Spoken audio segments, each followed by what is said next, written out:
you also said, what is the forged welding temperature?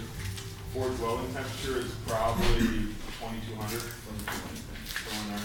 And you can weld at a lower temperature, but somewhere in there. So the higher amount, actually, of carbon that we have in our steel, we need a lower temperature in order to forge weld. If we have a low amount of carbon in our steel, we need a higher temperature to get that forge weld together.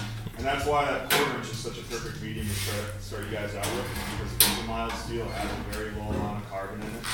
So we get up to that temperature, and so you guys are, welding those pieces, so you're absolutely sure that your pieces are welding. That's why it's such an amazing, way to learn how to forge weld. Can you forge weld like stainless, or doesn't that anymore? Low oxygen, or no oxygen. Stainless is different, basically. Yeah, totally different animal. Yeah. Basically, you'd be welding up every single seam, Really? welding every single seam, and then what you do is you actually buy the specialized stainless steel, like aluminum foil wrap that you would wrap your piece in.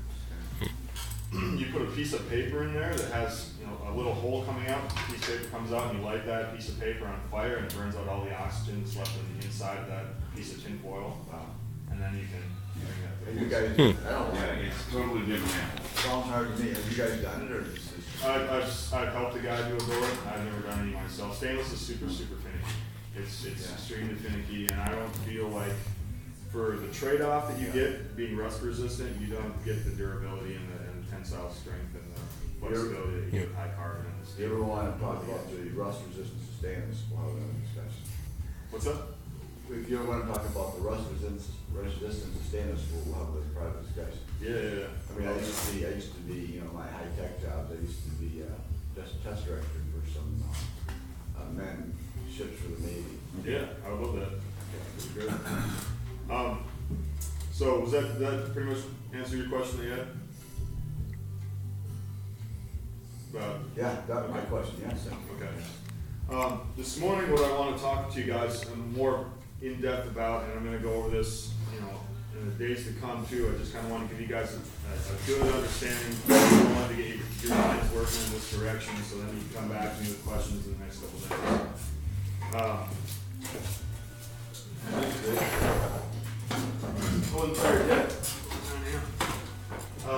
Okay, so we're talking today about what's going on inside the steel, and we're talking about high carbon tool steel, right? So we're talking about the internal grain structure and actually what is going on inside the steel. I do need to clarify one thing right off the bat. Yesterday, when we were talking about welding our billets up, and I said I like to leave mine in there a little longer, let it soak up that heat when I'm doing my weld. That's the only time I'm letting it sit in that fire for a long time and soaking up that heat, okay? It's just when I'm going for my weld.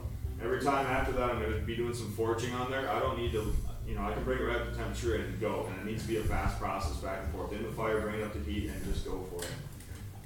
Take your pounds, get right back in that, okay? And I don't know if I made myself clear enough yesterday or not, but that, It's all your fault. how was it? How was it?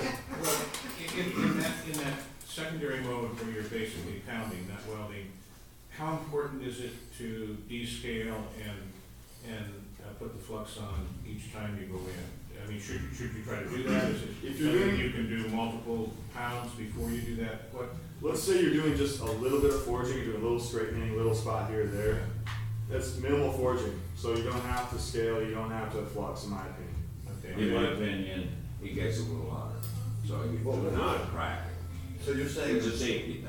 the flux gets the carbon?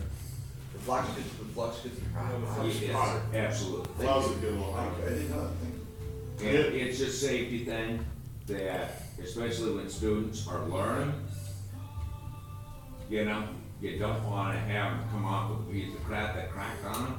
Yeah. Mm. So it's a safety thing to me. Okay, let me ask a question then about flux, because my understanding was that, it was something that, like when you're doing solder, you have to have a flux, because you have to have whatever it is that helps that bond to occur between the two Yeah, metals. keeps the faces clean for the weld. So this is really serving more than one purpose. Oh, yeah. So it's not only that, what are the purposes that it's concerns. Okay, the first one is that it keeps your faces clean for your weld. The second one is that that liquid actually will spit out anything that might have got in your weld, okay? I'll give you guys just a second to write this down. But once you welded and we're shaping the steel, then none of that matters. Those 2 points don't matter so much. Now, the next 2 points will matter. You have flux coating your whole entire piece, right? So what Dave said, it actually allows you to get it up to a slightly higher temperature than what you'd be able to without melting your steel. The other thing it does, it uniforms your heat from the outside of the billet to the inside of the billet. Okay, you get one solid temperature from outside to inside, and what that actually does, it affects it quite a bit because, as you guys know, you're trying to put on something that's a little bit colder, it doesn't want to move as much as it's a little, as when it's a little bit hotter. So if you get your inside of your billet, colder than the outside wants to stretch, and it kind of does this funny thing where the outside will kind of start to curl over the inside. And one thing you can really see is if you get a bad spot in your billet, you watch the temperature. The whole thing's, well, I'm hitting over what we've already taught you, but you can see a color difference between one side of the billet to the other. You don't got a good weld. You know you don't have a good weld.